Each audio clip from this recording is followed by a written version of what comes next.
એક ગામમાં 4 ચોર રહેતા હતા. શ્રાવણ મહિનો ચાલી રહ્યો હતો અને તે ગામમાં એક સંત આવ્યા. તે સંત ગામમાં એક મંદિર હતું, ત્યાં થોડા દિવસ રહ્યા. સંત દરરોજ રાત્રે કીર્તન ગાય અને ભગવાનની વાતો કરે. તે સાંભળી ગામના લોકો ત્યાં બેસવા આવતા. આ વાત ગામમાં રહેલા પેલા 4 ચોરોને ખબર પડી.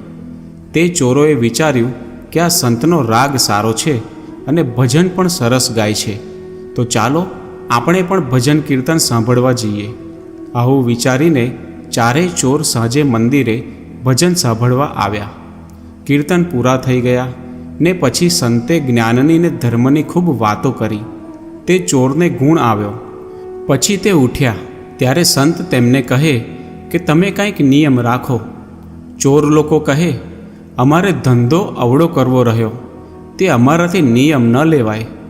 પણ સાધુએ સામે આગ્રહ કરી રાખ્યો અને તેમને સમજાવ્યા. તેમાં એક ચોર મશ્કરીયો હતો. તેણે ખોટા ભાવથી નિયમ લીધો કે મારે ગાડું ન ખાવું. તે સંત કહે, ભલે તે નિયમ તો રાખ્યો. પછી તે ચોરને પાણી મુકાવ્યું. 4-6 મહિના વીતી ગયા. પછી તે ચોરોએ રાજાનો ખજાનો લૂંટ્યો ને કેટલુંક દ્રવ્ય લઈને બીકના માર્યા જે ભાગ્યા તે 18 ગાંવ દૂર ભાગી ગયા. ત્યાં ભગવાન શિવનું એક મંદિર આવ્યું. અંદર એક કૂવો હતો. કોઈએ માનતા માનેલી કે મારું ફલાણું કામ થશે તો શંકર મહાદેવને 5 શેર ખાંડનું ગાડું ચડાવીને મૂકીશ. તે તેની માનતા સિદ્ધ થઈ. તેથી તેણે ભગવાન શંકરના લિંગ ઉપર 5 શેર ખાંડનું ગાડું લટકાવ્યું હતું. ઊંધ, માચડો, પૈડા બધું ખાંડની ચાસણીનું બનાવ્યું હતું. ત્યાં એક મોટો સાપ રહેતો હતો. તે સાપ આ ગાડું હંમેશા ચાટે, તેથી તે ગાડું ઝેરરૂપ થઈ ગયું હતું. શિવલિંગ પર આ 4 ચોરે આ ખાંડનું ગાડું દીઠું. તે ભૂખ્યા થયા હતા. તેમણે ગાડું ખાવાનો વિચાર કર્યો.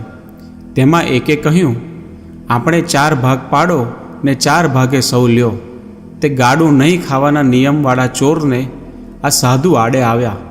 તેને સાંભળી આવ્યું કે મારે તો ગાડું ન ખવાય. તેણે ગાડું ખાવાની ના પાડી. ત્યારે બીજા 3 કહે, લોઢા, લાકડાનું ન ખવાય, પણ આ તો ખાંડનું છે, તે તો ખવાય. તે ક્યાં ખાંડનું ગાડું ન ખાવું એવો નિયમ લીધો છે? પણ એણે ના પાડી. પછી પેલા 3એ આગ્રહ ઘણો કર્યો. ત્યારે તે નિયમવાળો કહે, હું તો નહીં જ ખાઉં. પછી તે 3 કહે, જે ખાશે તેની ભૂખ જાશે, માટે આપણે 3 ભાગે ખાઈ જઈએ. પછી તે 3 જણ ખાવા બેઠા. તે હળાહળ ઝેર. તે જ્યાં એક ટુકડો ખાધો ને ઝેર ચડ્યું. તે 3 જણ સૂઈ ગયા ને તે મરી ગયા. અને ચોથા ચોરે, જેને સાધુએ નિયમ આપેલો, તેણે ન ખાધું, તે બચી ગયો. તે 4એયના પૈસા લઈને ઘર ભેગો થઈ ગયો. પછી તેણે નિયમ લીધો, મારે હવે ચોરી નથી કરવી. પછી તેણે ચોરી બંધ કરી દીધી ને તે સંતનો ગુણ આવ્યો ને સત્સંગી થઈ ગયો. આ વાર્તા પરથી એ બોધ મળે છે કે તે ચોરે ખોટા ભાવથી નિયમ લીધો હતો, તે છતાં પણ તેને લાભ થયો. તો સાચા ભાવથી નિયમ લીધો હોત તો શું બાકી રહે? માટે આપણે સાચા ભાવથી નિયમ લેવા. તેના 2 ફાયદા, એક તો ભગવાનના ધામની પ્રાપ્તિ થાય અને બીજું છેલ્લો જન્મ થઈ જાય. આ લોકમાં અન્ન વસ્ત્ર મળે ને સુખી થવાય.